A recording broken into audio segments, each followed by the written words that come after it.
ये साहब, ये प्राइम मिनिस्टर साहब को इस वक्त मंजर आम पर होना चाहिए था, सामने आकर सवालों के जवाब देने चाहिए थे। उन्हें नज़र आना चाहिए था कि प्राइम मिनिस्टर साहब इस सारे मसले को लेकर जो है वो क्या कर रहे हैं। वो एकदम लंदन से आए, गायब हो गए, और इस सारे मामले पर अगर हमें कोई शख्स आगे नज़र आ रहा है, आनिया जानिया अगर किसी की नज़र आ रही है, तो वो डार साहब हैं। वज़ीर आज़म मंजर से गायब है। देखें, पहली बात तो यह है कि आप ये समझते हैं अगर कि ये सारी की सारी तारीखियाँ बड़ी खामोशी से हुई हैं, तो ये बड़ा जिससे कहते हैं तारीख से बिल्कुल नाबालिग होने की सूरत है, जिस तरह ये लोग कह रहे हैं हो रही हैं। आप अंदाजा, एक किताब है डायरेक्टरेट एस, जिस स्टीव कॉल ने किताब लिखी थी जब कियानी को एक्सटेंशन मिल रही थी, और उस किताब में बड़े हकायक वो जब CIA के चीफ ने उसने कहा कियानी साहब जब वहां पर तशरीफ लाए तो उन्होंने उनको सैली क्लिंटन के साथ मीटिंग थी, तो सबसे पहले उन्होंने किताब निकाली ओबामा's वॉर। उन्होंने कहा मैंने किताब पढ़ ली, अब मुझे पता चल रहा है आप कैसे हुकूमतें चलाते हैं। फिर उसके बाद उसने माइक मॉलन से मुलाकात की, तो माइक मॉलन कहता है कि हम बड़े अरसे से डिस्कस कर रहे हैं, you should engineer your extension, लफ्ज इंजीनियर, ठीक, और तुम इंजीनियर करोगे और हम उसके लिए तुम्हारे साथ करें, लेकिन हम बाहर यही कहेंगे कि डेमोक्रेसी बहुत अहम चीज है, लेकिन यू आर द रूलर। और फिर उसको कहता है कि वो व्हाइट हाउस लेके ऑरेंज रूम में बिठा दिया उसको, और ओबामा चूंकि प्रोटोकॉल के हिसाब से नहीं मिलना चाह रहा था तो मिल सकता था, अचानक वो घूमता घामता आया, ओ क्या नहीं यू आर हियर। उससे बातें शुरू की, उसने फिर उसको कहा कि मेरी तरफ से मंजूरी है बकायदा, और आप जाके एक्सटेंशन लें। एक बात तो ये, और उसके बाद गिलानी साहब ने जैसे एक्सटेंशन दी, आपको पता है। राहील शरीफ का जहां तक मामला, आपको याद होगा कि राहील शरीफ साहब की एक सऊदी अरब में अपॉइंटमेंट का मसला था, उसमें कम से कम नवाज शरीफ के साथ एक तकरीबन 6 महीने तक ये बहस चल रही थी, NOC मिल रहा है, NOC नहीं मिल रहा, NOC मिल रहा है, NOC नहीं मिल रहा, ये गवर्नमेंट हम अलाउ नहीं करेंगे। खास तौर पे कहा गया कि ये, और बड़ी टेंशन बन गई। और मुझे अच्छी तरह याद है, मैं कोयटा में था कि जब एक परवेज मुशर्रफ के जमाने में एक तारिक परवेज साहब थे, वो मिले थे जाके नवाज शरीफ साहब से, और उनको फौरन उन्होंने निकाल दिया था। उससे पहले की तो आप छोड़ ही दें। अच्छा, फिर ताजा तरीन जो बाजवा साहब की एक्सटेंशन हुई है, वो तो कमाल। कहने का मतलब ये औरिया साहब इतना ओपनली डिस्कस नहीं हुआ था, अंदर खाते ज़ाहिर इख्तलाफ होते भी होंगे, हुए भी, ये माजी का हिस्सा है।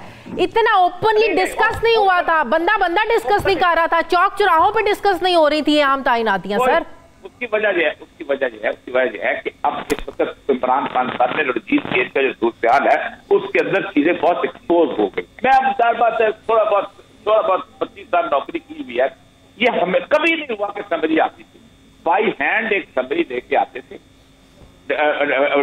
DHQ से, वो समरी डिफेंस के पास जाते, डिफेंस सेक्रेटरी साइन करता है, मिनिस्टर का कोई रोल नहीं है उसके अंदर। आप रूल्स ऑफ बिजनेस उठा के देख लें, डिफेंस सेक्रेटरी साइन करता है, वो डिफेंस सेक्रेटरी जो है वो प्राइम मिनिस्टर को देता है, वो बाई हैंड जाती है, वो बाई हैंड जाती है, और बाई हैंड जो है प्राइम मिनिस्टर साहब जो है उसकी अप्रूवल करके उसको बाई हैंड जो है उसमें भेजे।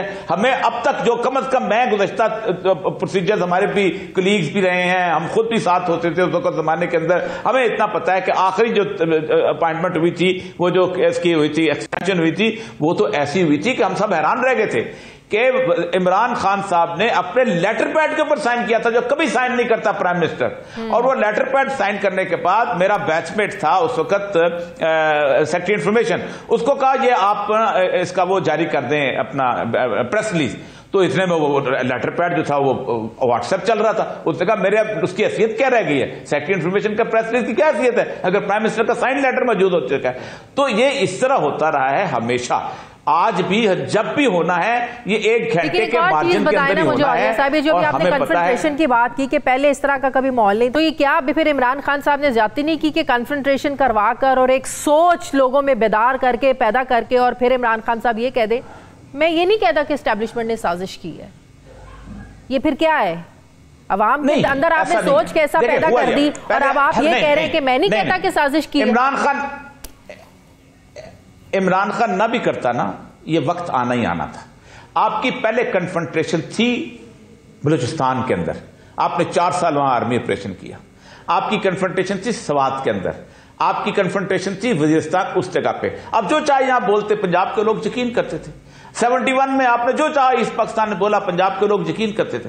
अब आपने एक ऐसी कोर ग्रुप के साथ आपकी कन्फ्रंटेशन आ गया, इमरान खान हो जाना। देखिए एक बात आप भी इस मुल्क में रहते हैं, हम भी इस मुल्क में रहते हैं, सबको पता है हर बंदा आप छुपाएं या ना छुपाएं, नहीं छुपाना चाहिए कि ये सारे के सारे पीडीएम के लोग इकट्ठे कैसे हो गए अचानक। अगर इमरान खान के पीछे वो थी, आप खुद सोचे, शायद खकान अब्बासी, मरीम नवाज कौन थी जो ये नहीं कहती थी कि हम नो कॉन्फिडेंस मूव नहीं लाएंगे, क्योंकि उस वक्त तक नो कॉन्फिडेंस मूव नहीं आ सकती जब तक एस्टेब्लिशमेंट आपके पीछे रहो।